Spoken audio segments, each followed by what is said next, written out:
Okay, welcome here to Belfast. Now, here's a man that needs no introduction, but he's going to get one anyway.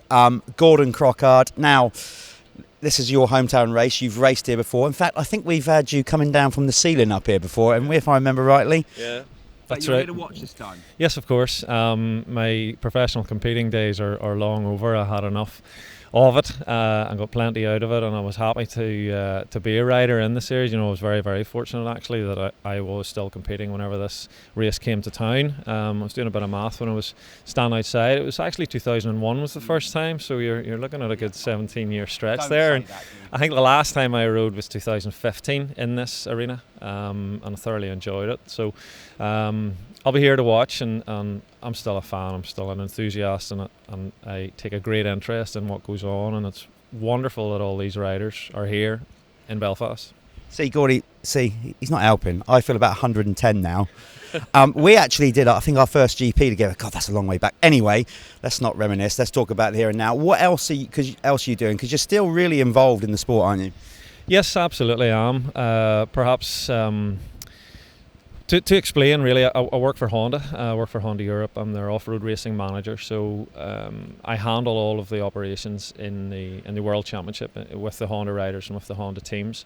So I play God a little bit in terms of who rides Honda and who doesn't. But it's a fantastic opportunity and a wonderful job that I enjoy doing. To come out of racing and to take my knowledge and experience and still use it, and have somebody pay me money to do that is fantastic. You know, like a lot of riders, they come out of their professional career unskilled, unqualified, with no trade, and a lot of people don't have money to their name either whenever they retire from racing, just a beat up old body. And so well, you got that. Yeah, well, yeah, that doesn't make me feel any better now, you know. People sometimes ask me, oh, you've had a lot of injuries, and you start to tell them what you've broke and some of the crashes you've had and stuff, and then you start to think to yourself, I wasn't very good on a bike. You know, I fell off a lot, I got hurt a lot. But yes, racing-wise, I'm on the World Championship trail again, and it's very much a desk job. Work as a businessman to a degree. I'm very fortunate to get to work from my own office at home, and then travel to all the races and attend all of the activity that Honda are having in the World Series. Well, he earned the right for that. He did finish top 3 in the world, so we give him that. Now, Northern Ireland. Listen, you guys are just so mad for motorcycles, motocross as well. So you've ridden here. This is a big deal, us coming here, isn't it, year after year? Because this is important, not only to the riders that ride it, but just the people that come to spectate. Well, I mean, you know motocross like I do, old school. You had to be a little bit of a fanatic to get in your car and drive and follow those very small orange Castrol signs to find a field in some very remote place. It was like some sort of Masonic mission to actually even find a race and watch it. And this is absolutely what needs to happen in terms of you bring the event and you bring the show to the town and you bring it to the people. You know, Supercross in America is quite a good example to refer to. If you look at the culture in America, where they just want to sit down with their soda and their popcorn and watch a show, whether it be baseball, monster trucks, American football, you know, you name it, that they're happy to watch. And Supercross is a good spectacle, even for the layman who doesn't understand, you know, the ins and outs of motocross and all of the different things that count. It is a good show. It's exciting. I think it's a key thing for the sport to continue on, for the sport to grow, that we actually are introducing it to new audiences and new kids. Years ago here, there was a great story of a young fella from up the country called Oliver Hegarty, and Oliver came as a fan, never knew anything, no background in bikes. Okay, I did not know this. This sounds good. He came here and he watched, and there was a freestyle show at the time, and he went away with a decision made that I'm going to be a freestyle rider.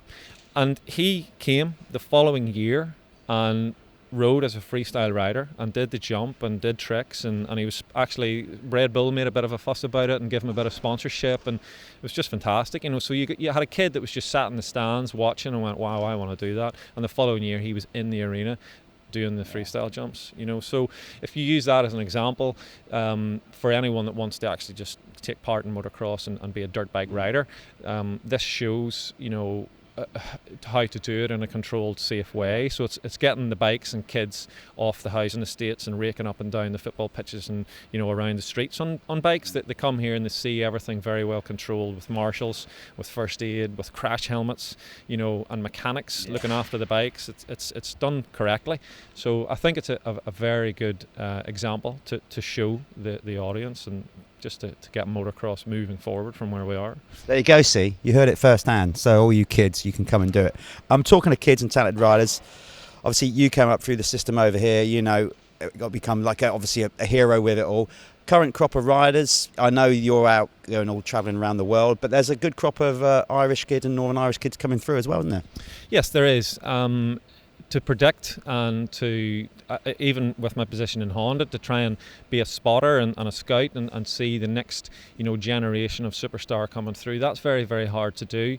The young guys are getting to a point, and then they have options on where they go from there, and a lot of luck matters as well. You can have an injury, or maybe the timing of when they're coming on form is maybe at the same time that they're studying for their school exams or a degree or something like that, or maybe they meet a girl and they fall in love and they're more interested in riding that than riding their bikes. So you've got this issue of timing and luck.